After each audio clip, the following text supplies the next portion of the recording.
जय हिंद। इस वीडियो में हम समझेंगे कि भूकंप कब ज़्यादा खतरनाक हो जाता है और हम लोग किस भूकंपीय जोन में आते हैं। और भूकंपीय जोन अगर हम ज़्यादा खतरनाक जोन में आते हैं तो हमें अपने घर बनवाते समय क्या क्या सावधानियां बरतनी चाहिए और किस तरह से भूकंप का पूर्वानुमान लगाकर भूकंप से होने वाली क्षति से बचा जा सकता है। देखिए, जो भूकंप शुरुआत होती है वो ज़मीन के अंदर से होती है। भूकंप की शुरुआत ज़मीन के अंदर जिस स्थान से होती है उसे हम मूल मतलब होता है फोकस, जहाँ से वो स्टार्ट हो रहा है तो उसे हम भूकंप मूल या फोकस करते हैं। ये जमीन के अंदर होता है और सबसे पहले भूकंप जो जमीन पर जहां टकराता है उसे हम लोग ईपी सेंटर कहते हैं, हिंदी में कहते हैं अधिकेंद्र। तो ये अधिकेंद्र सरफेस पर पाया जाता है जबकि फोकस जमीन के अंदर रहता है। अब जैसे यहां देखिए, यहां से भूकंप उत्पन्न हो रहा है। ये भूकंप क्यों उत्पन्न होता है ये आगे समझाएंगे। तो ये हो गया इसका फोकस और ये ऊपर जमीन है, यहाँ छोटिया खड़ी है, ये छोटुआ खड़ा है, ये सब मिलने आया था सब, तब तक भूकंप आ गया और दोनों के बीच में जाके टकराया भूकंप। तो ये जगह हो गया ईपी सेंटर अधिकेंद्र। यहीं पर सबसे ज्यादा नुकसान होगा। इसके जैसे जैसे इस एरिया से दूर जाते जाएंगे नुकसान थोड़ा सा घटते जाएगा। अब नेपाल में आया था जो भूकंप, उसका ईपी सेंटर नेपाल में था और यूपी बिहार उससे सटे थे, सर इंडिया का, नॉर्थ इंडिया का ऊपर एरिया, उसको भी हिला दिया, लेकिन नेपाल को तो तबाह ही कर दिया। तो कहेगा सबसे ज्यादा क्षति कहाँ होती है, तो ठीक ईपी सेंटर के पास। ईपी सेंटर से सर्किल में दूर जाते जाएंगे तो उसकी इंटेंसिटी, तीव्रता घट जाती है। अब जो भूकंप इतना हिला क्यों देता है, तो भूकंप की जो ऊर्जा होती है उस ऊर्जा को हम प्रत्यास्थ ऊर्जा कहते हैं। ये प्रत्यास्थ ऊर्जा जो होती है यही पृथ्वी को हिला देती है और ये तरंग के रूप में निकलती है, वेव के रूप में। इसमें 3 तरह के तरंग निकलते हैं। पी सबसे पहले पहुंचेगा इसलिए प्राइमरी नाम दे दिया गया, एस सेकेंडरी, सेकंड में पहुंचा और लास्ट में पहुंचा एल तरंग, इसे लव तरंग कहते हैं क्योंकि इसकी खोज एचडी लव ने किया था। तो भूकंप से निकलने वाले कुल 3 तरंग होते हैं। अब इसमें कई चीजें आपको समझना पड़ेगा, किसका आयाम ज्यादा, किसकी फ्रीक्वेंसी ज्यादा, किसका तरंग दैर्घ्य ज्यादा, किसकी स्पीड ज्यादा, किसका घनत्व, मतलब हर चीज को समझिए आप। देखिए, प्राइमरी वेव का जो स्पीड होता है वो 6 किलोमीटर पर सेकेंड होता है, 1 सेकेंड में 6 किलोमीटर चली जाती है। और जो सेकेंडरी यानी द्वितीयक तरंगे होती है उसकी स्पीड 3.5 किलोमीटर पर सेकेंड होती है और जो लव तरंगे होती हैं, एल तरंग, उसकी जो स्पीड होती है वो 1.5 किलोमीटर होती है। अब नुकसान सबसे ज्यादा इसी से होता है जिसका स्पीड कम होता है और सबसे कम नुकसान प्राइमरी से होता है क्योंकि स्पीड ज्यादा होती है। क्षति इससे सबसे कम होता है, इससे क्षति सबसे ज्यादा होता है। ये तो बीच वाला है तो बीच में रहेगा। अब आपके मन में आएगा इससे सबसे तेज है तो सबसे ज्यादा क्षति करना चाहिए। इसको नॉर्मल भाषा में समझिए। आप जब किसी से दिल लगाते हैं तो अगर मान लीजिए किसी से आप दिल लगाने गए और बहुत हाई स्पीड में दिल लग गया, एक के बार मुलाकात हुआ, तुरंत फोन नंबर मिल गया, 1-2 दिन बात हुआ, बहुत अच्छा, तब तक आप देखें कि ले भाई साहब 2 बजे रतिया कि उसका मोबाइल बिजी आ रहा है, तो आपको एगो क्षति होगा ना, बहुत तकलीफ होगा। लेकिन इससे आपको ज़्यादा तकलीफ नहीं होगा, कहेंगे 2 दिन तो हुआ था मिलते हुए, जाओ जाओ, तो इससे ज़्यादा तकलीफ नहीं होगा। लेकिन अगर उसके आने की स्पीड, जिससे दिल लगा रहे हैं, उसकी स्पीड थोड़ी कम रहेगी, धीरे धीरे आएगा। मान के चलिए कि एक थोड़ा सा पीछा किए, घर कहाँ है, भाई क्या करता है, ये क्या करता है, 2-3 महीना का समय लग गया, अब बड़ी मुश्किल से नंबर मिला और 2-3 महीना बात हो गया, तब जाके पता चला ससुरा दूसरे से फसल है, तो इसके तुलना में इसमें क्षति ज़्यादा लगेगी क्योंकि आपने ज़्यादा वक्त दिया है, थोड़ा धीरे धीरे स्पीड से आप आगे बढ़े थे, तो तकलीफ थोड़ा ज़्यादा होगा दिल टूटने पर। अब बात करते हैं लव। 90 से पता है लव, इसकी स्पीड सबसे कम है। अब कल्पना कीजिए कि आप मैट्रिक साथ में पढ़े थे, देखते थे इधर से उधर, बात नहीं कर पाते थे, फिर इंटर भी साथ पढ़े थे, इंटर पास हो गए तो दोनों लोग तैयारी करने निकले लोग कि हम लोग तैयारी किया जाएगा। 2-3 साल का लंबा मेहनत हुआ तब जाके आप दोनों लोग में बात बनी, बहुत धीमी स्पीड से आगे बढ़े लोग और उसके बाद 1-2-3 साल ऐसे आप लोग में दोस्ती आगे बढ़ी और तब तक पता चला किसी दूसरे के मोटरसाइकिल पे आप घूमते देख लिए, तब जो मारेगा क्षति ना, भयानक क्षति होगा, एकदम लाइफ खराब कर देता है। यही सब गाना सुनता है, सब जग सुना सुना लागे, अरे बकलवा सब। सबसे भयानक क्षति एल तरंग से होती है, इसीलिए इसका नाम रखा गया लव। हालांकि इसकी वैज्ञानिक का नाम था लव, एचडी लव। अब समझ में आ गया ना, तो जितनी धीरे स्पीड आएगा उतने ज़्यादा क्षति होगा। तो वही अच्छा है जो पहले लात खा गया और उसको ज़्यादा तकलीफ नहीं होगा, और जिनको एल तरंग मारता है ना बेचारा सुसाइड कर लेता है, बकलोल होता है सब। अरे कौन कहता है पहले प्यार को भुलाया नहीं जा सकता, बस दूसरी वाली मस्त होनी चाहिए। इस सब में ज़्यादा चक्कर में नहीं पड़ना चाहिए, ये सब सेकेंडरी चीज़ है लाइफ के। तो आप स्पीड समझ गए, जितना ज़्यादा स्पीड रहेगा, आओ सनम जाओ सनम, कोई तकलीफ नहीं, धीरे धीरे आएगा तो जाएगा तो ज़्यादा तकलीफ हो जाएगा। अब समझते हैं कि ये कौन कहाँ जा सकता है। ये ठोस, द्रव और गैस तीनों में जा सकता है। देखिए, ये गैस में तो जाएगा, मान ली हवा में भूकंप की तरंग घूम रही है तो हवा में हिला दो भाई, हवा से, उससे क्या इफेक्ट पड़ने वाला है। तो मेन जो देखा जाता है वो ठोस और द्रव को देखा जाता है। तो ये तीनों लिक्विडों में जा सकती है, जबकि आप सेकेंडरी यानी गौण तरंगों की बात करेंगे, द्वितीयक तरंगों की, ये ठोस में जा सकता है लेकिन द्रव में नहीं जाएगा। अब ये क्वेश्चन पूछ दिया था कि ये जो तरंग है क्या यह पृथ्वी के मेंटल भाग में जा सकती है, कोर में जा सकता है? तो कोर तो द्रव अवस्था में, पृथ्वी का बीच वाला भाग कोर द्रव अवस्था में, तो उसमें तो ये जा ही नहीं सकता है। जैसे यहाँ देखिए ये मेंटल से भूकंप उत्पन्न हुआ तो इसकी तरंगे इधर भी तो जाएंगी, इधर भी जाएंगी, इधर भी जाएंगी, नीचे भी तो आएंगी ना, ऐसे भूकंप इधर भी तो जाएगा तरंग, ऐसा थोड़ी है कि केवल ऊपर ही आएगा। तो जो पी तरंगे होती हैं वो इस कोर को होकर पार कर सकती है क्योंकि वो द्रव में भी जा सकती है, लेकिन एस तरंगे पृथ्वी का जो सेंटर वाला भाग है उसको पार नहीं कर सकती है। जब तरंग उत्पन्न होती है ना तो इस जैसे यहाँ पे इसका फोकस है तो ये वाले एपी सेंटर पे ज्यादा तगड़ा मारेगा और इधर गया तो यहाँ जाते जाते तो इसकी पावर खत्म हो जाता है। तो ये वाला जो होता है, ये देखिए आप ऐसा नहीं है कि सोचिएगा कि भूकंप उत्पन्न हुआ तो केवल इस डायरेक्शन में जाता है, वो दोनों डायरेक्शन में जा सकते हैं। तो ये वाला द्रव में ना जाने की वजह से कोर में नहीं जा पाता है। और जबकि एल तरंग जो होता है ये पृथ्वी का जो बाहरी परत है ना, धरातल जिसमें हम लोग चलते हैं, ये मेन धरातल पे ही जाता है, इसलिए इसे धरातलीय तरंग के नाम से भी जानते हैं। ये सबसे ज्यादा क्षति पहुंचाता है क्योंकि नीचे तो कोई रहता नहीं, जो धरातल पे रहेगा उसी पे ये ज्यादा क्षति पहुंचाता है। एक और समझिए कि ये लॉन्गिट्यूडनल होता है। लॉन्गिट्यूडनल को कहते हैं अनुदैर्घ्य। अनुदैर्घ्य मतलब होता है सीधा एकदम निकल जाना, सीधे निकल जाएगा तो अनुदैर्घ्य होता है। यानी जो ध्वनि तरंगे होती है वो अनुदैर्घ्य होती है। हालांकि फिजिक्स में पढ़ाएंगे कि ध्वनि तरंगे 3 कंडीशन में अनुदैर्घ्य होती है, 2 कंडीशन में अनुप्रस्थ होती है, इसलिए इसको ध्वनि को दोनों में रखा जाता है। तो ये जो तरंगे होती है ना पी, ये अनुदैर्घ्य होती है, सीधे निकल जाती हैं और ये ध्वनि के समानता रखती है, ऐसे सीधे निकल जाती है। लेकिन अगर एस तरंग की बात करिएगा तो एस तरंग ट्रांसवर्स होती है यानी अनुप्रस्थ, इस तरह चलती है। जैसे आदमी कैसे पैर उठा उठा चलता है, तो उठा उठा के चलिएगा तो उसे कहते हैं अनुप्रस्थ। अब आदमी का मान लीजिए चप्पल का फीता टूट गया तो इसे घसटाते हुए चलता है, ऐसे ऐसे ऐसे, तब वो हो गया अनुदैर्घ्य। यानी ऐसे चलेंगे तो अनुदैर्घ्य। और जैसे ट्रेन चलती है अनुदैर्घ्य, उठ उठ के चलती है ऐसे, और घोड़ा दौड़ता है अनुप्रस्थ, ऐसे ऐसे, तो उठ उठ के ऐसे चलेगा तो अनुप्रस्थ, ये अनुप्रस्थ होता है। प्रकाश भी जो होती है वो अनुप्रस्थ तरंगों की तरह चलती है, ये फिजिक्स में आपको समझाएंगे।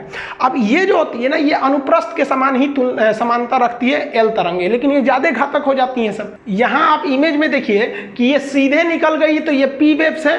अब ये जो ऐसे ऐसे जा रहा है ये एस वेव है, ये इस तरह से जा रहा है, और एल वेव भी वैसे ही जाता है लेकिन कुछ ज्यादा ही हिला देता है, इसलिए इससे ज्यादा क्षति हो जाती है। इसे हिंदी में प्राथमिक कहते हैं, इसे हिंदी में द्वितीयक या गौण कहते हैं, और ये तो है धरातल पे चलने के कारण इसे हम धरातलीय तरंग के नाम से जानते हैं। अब जो नया डिजाइन से क्वेश्चन पूछे जा रहे हैं उसको समझिए। अब वो वेव से पूछ देता है, तो पी वेव जो होती है वो बहुत घनी होती है। जैसे देखिए ये है पी वेव, और एस वेव जो होती है वो लंबी लंबी थोड़ी हो जाती है, और एल वेव और लंबा हो जाता है। इस हिसाब से आपसे 3 क्वेश्चन पूछता है कि आवृत्ति, तरंगदैर्घ्य और आयाम बताइए तीनों का। तो आवृत्ति जो है वो संख्या को गिनता है, एक समान समय में कितनी संख्या की तरंगे उसे गिनता है। तो इसमें संख्या गिने ना ज्यादा, 1 2 3 4 5 6 7 8 9 10, तो इसकी आवृत्ति ज्यादा संख्या में है। तो यहाँ हम स्पष्ट लिख दिए आवृत्ति यानी संख्या ज्यादा होती है पी वेव का। लेकिन अगर एस वेव का देखिएगा तो इसकी संख्या कम होती है, 1 2 3 4 5 6 ही है, तो इसकी आवृत्ति यानी संख्या औसत है, मतलब इन दोनों के बीच में रहती है। जबकि अगर एल वेव जो ज्यादा क्षति पहुंचा रही थी उसकी संख्या ही कम मिलेगी, 1 2 3 और लगभग 4 मिलेगा, तो इसकी जो आवृत्ति यानी संख्या ये सबसे कम होती है।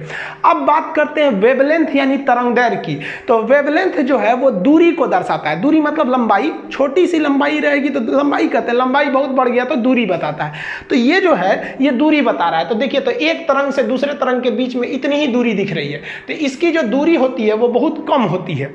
जबकि उससे ज्यादा तरंगदैर्घ्य यानी वेवलेंथ यानी दूरी यानी तरंग की लंबाई, ये इसमें थोड़ा सा ज्यादा है। देखिए लंबाई इसमें थोड़ा सा ज्यादा है, तो ये दोनों के बीच में तो सब में मिडिल में ही आएगा। जबकि आप एल वेव की बात करेंगे तो एल वेव का जो तरंगदैर्घ्य होता है, दूरी होती है, वो सबसे ज्यादा होता है। देखिए इतनी दूरी है इसमें सबसे ज्यादा दूरी होता है। तो इमेज से समझिएगा। ड्रॉ करने के लिए आप सिंपल सा क्या करिएगा, इसे पी एस एल लिखिएगा, पहले छोटा छोटा फिर उससे बड़ा फिर एकदम बड़ा। समझ आ गया कि नहीं आ गया? और उसके हिसाब से आप समझ जाइएगा। अब समझते हैं एम्पलीट्यूड यानी आयाम को। तो आयाम का सेंस होता है ऊंचाई, तरंग कितना ऊंचा है उसे हम आयाम कहते हैं। तो इसकी ऊंचाई देखिए कम है, इसकी ऊंचाई उससे थोड़ा सा ज्यादा है। जबकि अगर एल वेव की ऊंचाई देखिएगा तो इसकी ऊंचाई ज्यादा होती है, इसी वजह से ये ज्यादा खतरनाक होता है। आयाम ज्यादा होने की वजह से ज्यादा हिला देता है। अब जैसे मान लीजिए कोई व्यक्ति है, तो उसको मान लीजिए आप धीरे धीरे इसे तमाचा मारिएगा, छोटा छोटा आयाम से, अरे अरे अरे इसे मारिएगा, कोई दिक्कत नहीं है। और तनी सा आयाम बढ़ा कर इसे मारिए, बहुत तेज लगेगा। एल तरंग की तरह आयाम बढ़ी है, इतना हचाक दे मार दीजिए इसे मुड़िए टूट जाएगा उसका। तो एल वेव क्यों खतरनाक होती है ये आप एकदम अच्छा से समझ गए। एक तो ये हचाक से बहुत लंबा लंबा वेव मारती है और उससे बहुत धीमे गति से आती है, एकदम अच्छा से झकझोर के बिल्डिंग को जाता है। और ये वाला आता है बिल्डिंग में जो हिला के चल जाता है, ये तो पूरा बढ़िया से अस्थिर हिलाता है ऐसे जुड़ा गिर। तो अभी के जो एग्जाम्स है उसमें ये सब क्वेश्चन से ज्यादा पूछ रहा है, आप पुरानका रट के जाइएगा तो फिर फेल होके आएंगे। भूकंप के कारण देखिए, भूकंप का पहला कारण जो होता है नवीन वलित पर्वत। वलित पर्वत जो मुड़ के ऐसे बना है, फोल्डेड माउंटेन है। हालांकि ये कोई खास कारण नहीं है, ये मेन कारण है प्लेट टेक्टोनिक का। अब जो सबसे महत्वपूर्ण कारण होता है प्लेट, विनाशीय प्लेट का किनारा। हैरी हैस ने प्लेट टेक्टोनिक का सिद्धांत दिया था, वो नेक्स्ट चैप्टर में हम आपको समझाएंगे। प्लेट क्या होता है कि हम लोग जिस जमीन पे खड़े हैं ये जमीन बहुत मोटी है। जैसे आप अपने घर में 2 मंजिला 3 मंजिला पे खड़े होते हैं ना, तो आप लिंटर की ढलैया पे खड़े होते हैं जो महज 4 से 6 इंच का ढलैया होता है, उस पर आपका पूरा घर रोक लेता है। तो जिस पृथ्वी पे खड़े हैं ना, ये भी एक ढलैया मिट्टी का है, और वो कितना मोटा है पता है, 100 किलोमीटर मोटा है। और जहाँ थोड़ा सा गहरा है उसके ऊपर पानी भर गया तो समुद्र हो गया। तो समुद्र जो दिख रहा है वो भी एक जमीन का हिस्सा है। 100 किलोमीटर ऊंचा जमीन है, उसमें थोड़ा सा ऊपर से धंसा दीजिए, समुद्र की गहराई कितनी होती है, 10 मैक्सिमम गहरा हो गया मारियाना ट्रंच 11 किलोमीटर। तो 100 किलोमीटर से ऊपर से धंसा दीजिए 11, तो उसमें पानी भर जाएगा तो समुद्र हो जाएगा। और नहीं तो उसके नीचे तो पूरा मिट्टी है ही है, तो लिथोस्फीयर का निर्माण कर देते हैं। तो हम लोग जिस पर खड़े हैं वो भी प्लेट है जिसकी मोटाई 100 किलोमीटर है, और ये प्लेट दूसरे प्लेट से जैसे टकराएंगे ना तब आपका वहां आ जाएगा भूकंप। हम ये प्लेट को आपको प्रैक्टिकली एग्जांपल देकर समझाएंगे कैसे टकराते हैं, सब 3D में। तो यहाँ मान लीजिए ये ब्लैक वाला एक प्लेट है, ये दूसरा प्लेट है, ये दोनों इधर आके टकराएंगे तो इसी किनारे पे ना भूकंप की संभावना ज्यादा रहेगी। तो जहां टकराने वाले किनारे रहते हैं उस किनारे को कहते हैं विनाशीय कगार, यहां भूकंप ज्यादा आते हैं। अब इसमें 2 चीजें होती हैं, प्लेट अगर आपस में आके सटेंगे तो उसे कहते हैं अभिसरण, ये ज्यादा डेंजर होता है। और प्लेट अगर दूर हटेंगे तो इसे कहते हैं अवसरण। अवसरण में जैसे जैसे प्लेट हटेगा ना तो पृथ्वी के अंदर का ज्वालामुखी का मैग्मा धड़धड़ा के बाहर आ जाएगा। तो जब दूर हटता है तो उससे ज्वालामुखी आते हैं, वो भूकंप के लिए नॉर्मल माना जाता है। जबकि ज्यादा खतरनाक होता है प्लेटों का अभिसरण खतरनाक होता है, जहां प्लेट टकराएंगे वहां भूकंप ज्यादा आएगा। अब इसी का सिद्धांत दिया था रीड महोदय ने। रीड ने दिया था प्रत्यास्थ प्रचलन सिद्धांत। इन्होंने कहा था कि जब एक प्लेट दूसरे प्लेट से टकराती है या दूर हटती है तो इसकी एक क्षमता होती है, कितना भी खींच दीजिएगा इसे दूर हटाने के लिए तो टूटेगा नहीं, लेकिन एक मैक्सिमम क्षमता के बाद ये टूट जाएगा, तब भूकंप आएंगे। या आपस में सटाइएगा तो ये मुड़ेंगे नहीं, इनके अंदर एक इलास्टिसिटी होती है, लेकिन उससे ज्यादा ढकेल दीजिएगा तो ये मुड़ जाते हैं, जिससे कि भूकंप आ जाते हैं। तो ये रीड का सिद्धांत कई बार पूछा है कि रीड का सिद्धांत किससे संबंधित है, तो आप इतिहास भूगोल में चल जाता है, तो ये भूकंप से संबंधित है। अब मान लीजिए कि जहां 2 प्लेट आपस में टकरा रहे हैं और उसी के ऊपर आप बिल्डिंग बना दीजिए तो मानव जनित कारण हो जाएंगे, भाई वहां बनाने की क्या जरूरत है। अब मान लीजिए अंटार्कटिका में भूकंप आएगा तो हमको क्या मतलब है भाई साहब वहां भूकंप आए चाहे नहीं है। भूकंप तभी खतरनाक होता है जब उसका मानव पर प्रभाव पड़े। मानव पर प्रभाव नहीं पड़ेगा कोई दिक्कत नहीं है, तो मानव तो जानबूझ के भूकंप का कारण बन रहा है कि जो प्लेट टेक्टोनिक संवेदनशील विनाशी एरिया वहीं पे आप जाके बांध बना दीजिए, सड़क बना दीजिए तो टूटबे करेगा। भूकंप जो है उनकी 5 पेटियां हैं। पेटी का मतलब बेल्ट है कि यहां तो भूकंप एकदम भयानक आना ही आना है, जिसमें सबसे महत्वपूर्ण पेटी है प्रशांत महासागरीय पेटी। आपको बताएं कि जो प्लेट है 100 किलोमीटर, अगर ऊपर से 10 किलोमीटर धंस गया तो वहां महासागर बन जाएगा। तो आप महासागर को ये मत सोचिएगा कि प्लेट नहीं है, नीचे तो उसके भी जमीन है। तो ये महासागरीय पेटी, यहाँ पर 60 से लगभग 63% भूकंप यहीं आते हैं, सबसे ज्यादा भूकंप। और इस भूकंप का कारण क्या है, अभिसरण है। पहले इसको आप मैपिंग द्वारा समझिए तब आप समझ पाएंगे। यहाँ पर आप देखिए कि प्रशांत महासागर 2 जगह है, एक ये भी प्रशांत महासागर है और ये भी प्रशांत महासागर है। एक्चुअली ये 2 जगह नहीं है, पृथ्वी गोल है। अब मान के चलिए कि कोई चीज मेरे नाखून के पास है, इसको खोलेंगे तो आधा इधर चला गया आधा इधर चला गया। वही अगर यहाँ देखिएगा तो प्रशांत महासागर एक ही जगह यहाँ बना दिए। तो जो प्रशांत महासागर का प्लेट है वो इस साइड से आप देखिएगा कि उत्तरी और दक्षिणी अमेरिका से टकराता है, तो यहाँ पर भूकंप की संभावना ज्यादा बढ़ जाती है। तो प्रशांत महासागर एक साइड में तो अमेरिका से अभिसरण यानी टकरा रहा है, और वही इस साइड में देखेंगे तो वो एशिया वाले प्लेट से टकरा रहा है, जिस वजह से यहाँ भूकंप बहुत ज़्यादा आने लगते हैं सब, और ज्वालामुखी भी आने लगती है। ऐसे टकरा के हट जाएंगे, मान लीजिए अगर टकरा के टूट गया तो ज्वालामुखी भी आएगा, भूकंप भी आएगा। इस वजह से अगर आप इसको एक दोनों मैप को आपस में जोड़ेंगे तो प्रशांत महासागर इस तरह से हो जाता है। तो ये गोल एरिया लगभग डिसाइड कर देता है, तो जिसे भूगोल की भाषा में रिंग ऑफ फायर कहते हैं, अग्नि वलय, क्योंकि भूकंप ज्वालामुखी आते रहता है तो आग धधकते रहता है, तो इसलिए इसे अग्नि वलय कहते हैं। आपसे कहेगा कि प्रशांत महासागर का जो अग्नि वलय है वो किस लिए है, तो याद रखिएगा वो ज्वालामुखी और भूकंप दोनों के लिए है। ये सबसे बड़ा भूकंपीय क्षेत्र आता है प्रशांत महासागरीय पेटी। ये अभिसरण होता है किस में, तो प्रशांत महासागर का एक ओर एशिया से और प्रशांत महासागर का दूसरी ओर अमेरिका से अभिसरण होता है, जिसे हम रिंग ऑफ फायर या अग्नि वलय कहते हैं। ये भूकंप और ज्वालामुखी दोनों के लिए है। समुद्र में भूकंप आता है तो सुनामी आ जाती है, सुनामी आपको अलग से बताएंगे। भूकंप की जो दूसरी पेटी होती है जिसमें हम लोग आते हैं उसे कहते हैं मध्य महाद्वीपीय पेटी। ये दुनिया के महत्वपूर्ण महाद्वीपों के बीचों बीच से निकल जाती है, इसलिए इसे मिड कॉन्टिनेंटल बेल्ट कहते हैं, मध्य महाद्वीपीय पेटी। इसका भी मेन कारण जो है वो अभिसरण ही है। हम आपको बताए हैं कि अभिसरण में ज़्यादा खतरनाक होता है और अवसरण में कम खतरनाक होता है। इसको भी आप मैप से समझिए कि जैसे ये देखिए पूरी दुनिया यहाँ पर, अब जो हम लोग मध्य महाद्वीपीय पेटी कहाँ पर है, ये रेड वाला एरिया देख रहे हैं, ये अटलांटिक महासागर के केप वर्डे द्वीप से चालू होता है और ये यहाँ तक जा रहा होता है। ये मध्य महाद्वीपीय पेटी है। इस पेटी को देखेंगे तो यहाँ दो प्लेटें आपस में टकरा रही हैं। अफ्रीका प्लेट जो नीचे से है वो ऊपर ढकेल रहा है यूरोप वाले प्लेट को, तो ये बड़ा वाला प्लेट है उसको ढकेल देगा। तो आने वाले 10 से 20 हजार साल बाद ये यूरोप जो है ना मैदान से ऊपर उठ के पठार बन जाएगा। यहाँ वाटरलू का मैदान बहुत फेमस है, जिस तरह में इंडिया में पानीपत का मैदान है। तो ये आपका जो अफ्रीकी प्लेट है ये ढकेल के यूरोप वाले प्लेट को उठा देगा। तो जहाँ ढकेलने वाला जो जहाँ जुड़ेंगे वहीं पर भूकंप आएगा। तो ये डॉटेड लाइन है, इस लाइन के आसपास जो रहेगा वहाँ पर भूकंप आना ही है। अब यूरोप का इधर वाला एरिया आएंगे तो ये एशिया और यूरोप लगभग आपस में मिलते रहते हैं, इसलिए इसका टेक्निकल नाम है यूरोप और एशिया यानी यूरेशिया। अब इस साइड में आएंगे तो ये यूरेशियन प्लेट है और ये हिंद महासागर और हिंदुस्तान दोनों एक ही प्लेट पर है, ये हिंद महासागर, तो इसे हम इंडियन प्लेट कहते हैं। इंडियन प्लेट इसको ढकेल रहा है यहाँ पर। इंडिया पहले यहाँ था अफ्रीका में, ये आगे समझाएंगे इवोल्यूशन में कैसे कैसे यहाँ गया। अब ये इसको ढकेल रहा है, तो ये दोनों जहाँ मिलेंगे वहाँ पर भी भूकंप आएगा। तो ये नेपाल के पास मिल जाते हैं और ये हमेशा उसको ढकेल रहा है। तो इसीलिए हिमालय पहाड़ की ऊंचाई बढ़ रही है। हम लोग जब छोटे थे तो पढ़े थे कि 8,848 मीटर ऊंचा है माउंट एवरेस्ट। आप लोग पढ़ रहे हैं 8,850 मीटर है। 10 साल रुकिए, इसी को आप पढ़िएगा 8,852 मीटर है। रीजन क्या है कि इंडियन प्लेट लगातार ऊपर ढकेल रहा है, हर साल ये ऊंचा हो जाता है, 5 सेंटीमीटर ऊपर भाग जाता है, जिस वजह से यहाँ टकराते हैं और ये एरिया पूरी तरह से संवेदनशील हो जाता है।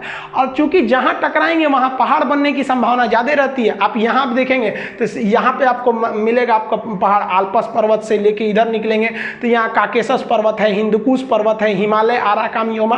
तो ये पहाड़ी कारण जो होते हैं वो भी भूकंप के कारण बनते हैं। लेकिन आपको पता है कि मेन कारण पहाड़ नहीं है, मेन कारण अभिसरण हो जाता है। तो हिंदुस्तान का जो भूकंपीय क्षेत्र है वो क्या है, वो महाद्वीपों के बीचों बीच से आ रहा है, इसलिए इसे कहते हैं मध्य महाद्वीपीय पेटी, जो मुख्य रूप से नेपाल यानी हिमालय से होकर गुजरता है और आगे जाके प्रशांत पेटी में जाकर मिल जाता है। तो यहाँ ध्यान से समझिए, तो हम लोग का जो पेटी है वो तो मध्य महाद्वीपीय पेटी हो गया। ये अभिसरण का कारण है। किससे अभिसरण हो रहा है, तो अफ्रीका ढकेल रहा है यूरोप को बना देगा एक दिन पठार, और एक और इंडियन प्लेट ढकेल रहा है यूरेशियन प्लेट को, इसलिए माउंट एवरेस्ट की ऊंचाई बढ़ रही है।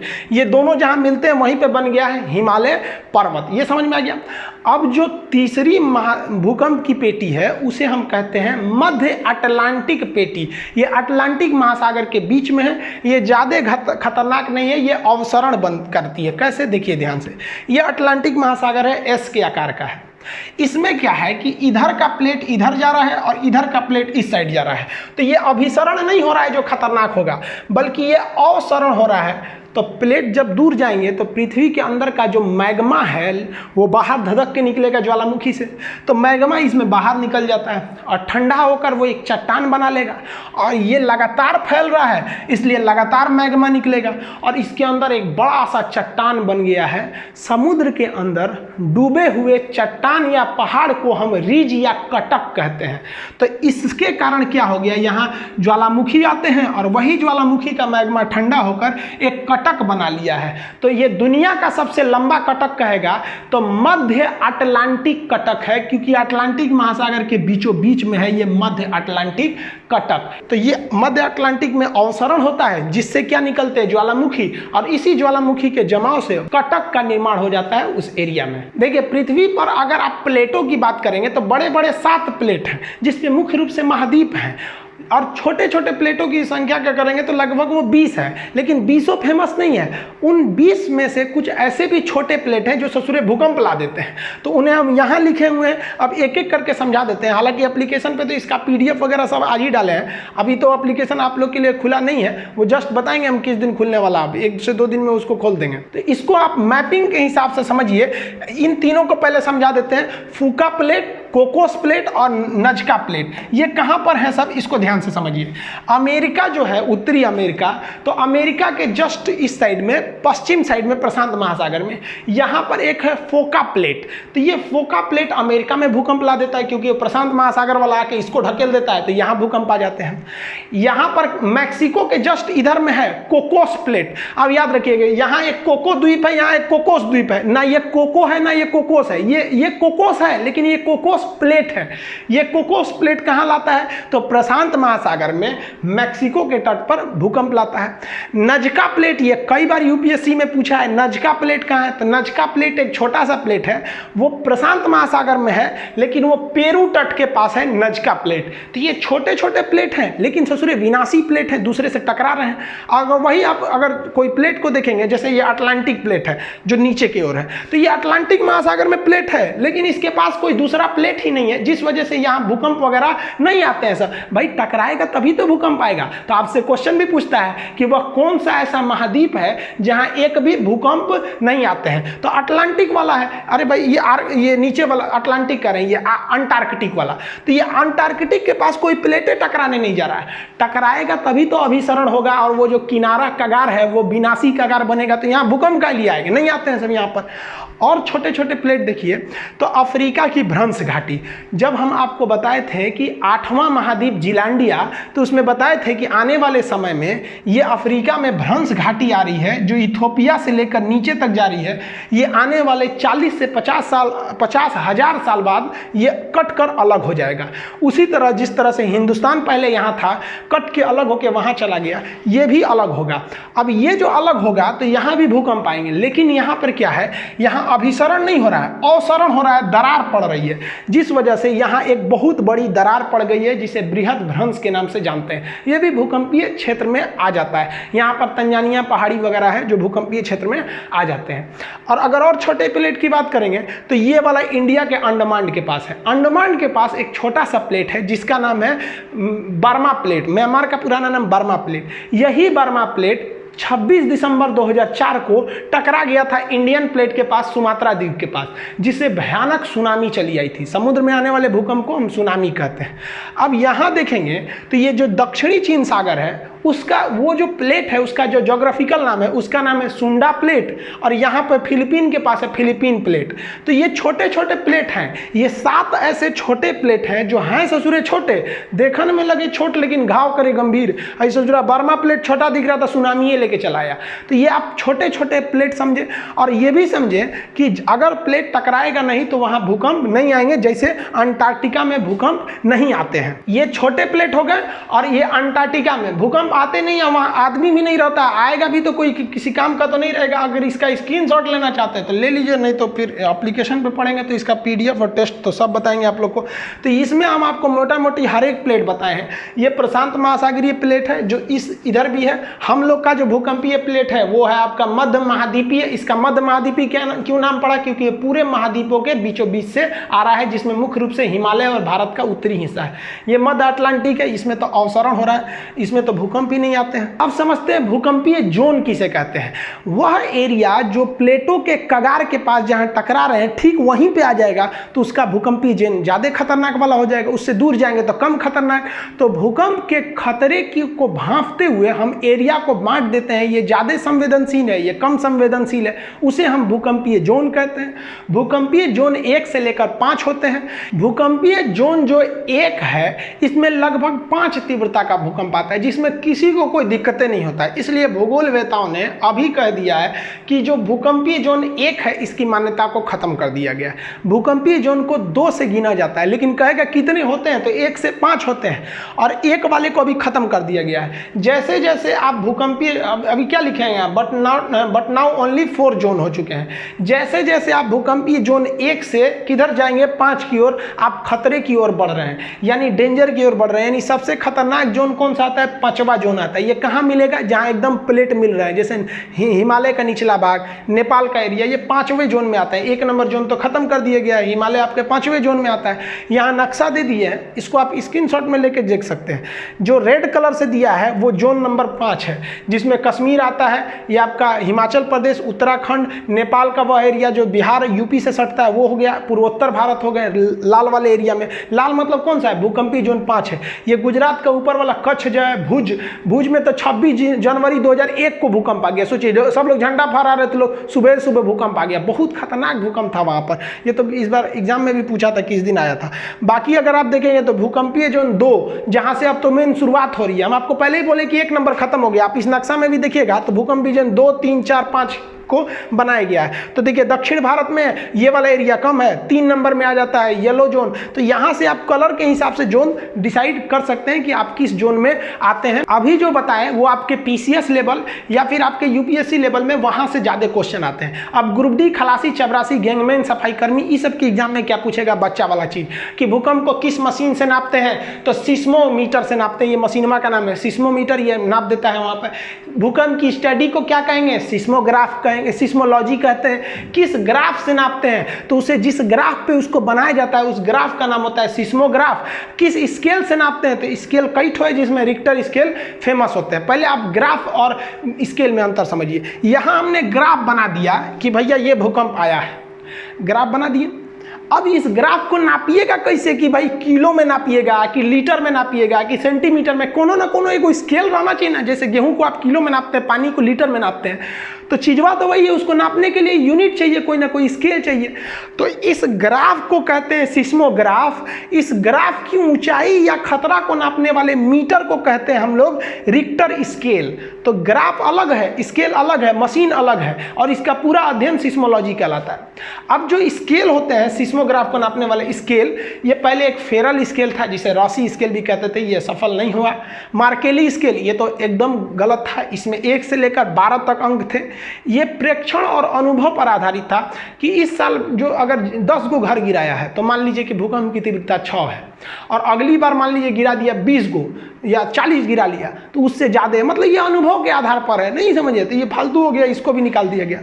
अभी जो पूरी दुनिया मानती है वो मानती है रिक्टर स्केल, जिसे हम लोग रीचर स्केल भी कहते हैं। इसमें 1 से लेकर 9 तक अंक रहता है। लेकिन ध्यान दीजिएगा, अगर आप कमीशन लेवल के एग्जाम में बैठे हैं तो उसमें पूछ देता है कि रिक्टर स्केल पर रेयरेस्ट भूकंप को किस अक्षर से दर्शाते हैं, तो वो 10 से दिखाते हैं। तो जनरली इसमें 1 से 9 तक अंक होते हैं आपके रिक्टर स्केल में। आप छोटे मोटे वनडे एग्जाम में देते हैं तो 1 से 9 में मारेंगे, लेकिन कह देगा एकदम रेयरेस्ट भूकंप को किस में दर्शाएगा, तो 10 में। इसकी एक खासियत क्या होती है रिक्टर स्केल की, कि हर अंक अपने से पिछले अंक से 10 गुना ज़्यादा पावरफुल होता है।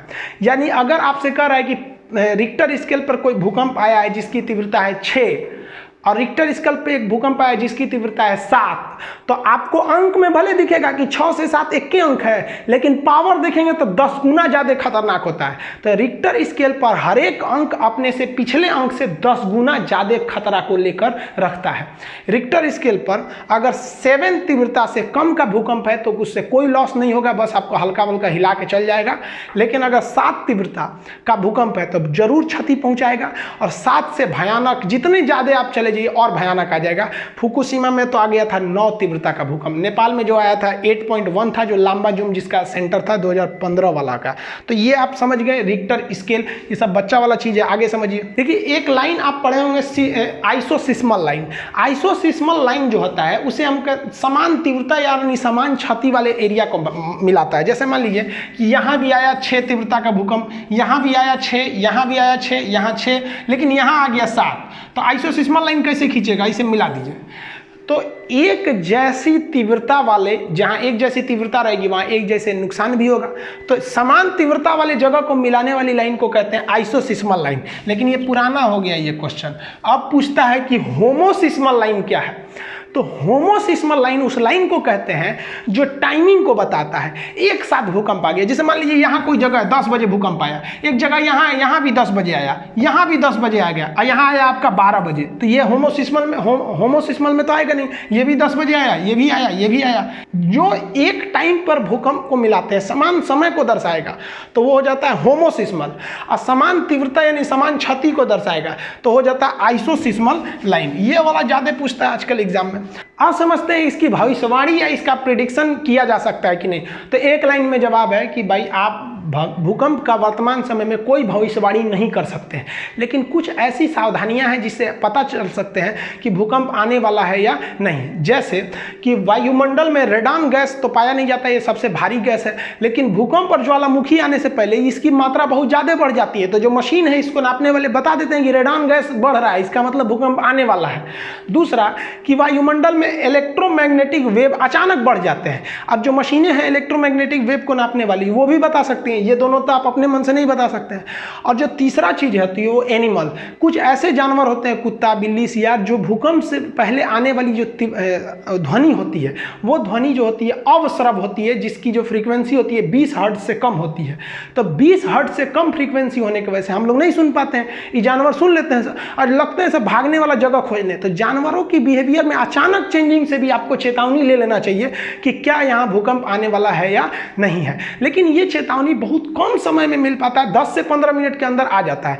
तो हमको कुछ सावधानी बरतनी चाहिए भूकंप के समय, उसे समझिए। देखिए जब भूकंप के दौरान जब घर गिरते हैं तो बम देखिए जब मिसाइल वगैरह से हमला होता है ना, तो घर पूरी तरह से फंस जाता है। ऐसे भूकंप में ऐसा नहीं होता है, एक घर दूसरे घर पे गिर के फंस जाते हैं सब, इसलिए पूरी तरह से नहीं गिर मर पाते, मतलब आदमी उसमें पूरी तरह से दब नहीं पाता है। इसलिए आप देखिए होंगे कोई घर गिर गया है, 2 से 3 दिन बाद भी उसमें से कुछ लोग जिंदा निकलते हैं। मतलब एक दीवार इस दीवार पे ऐसे फंस के अटक जाता है, नीचे थोड़ा सा जगह रहता है, आप उसमें बच सकते हैं।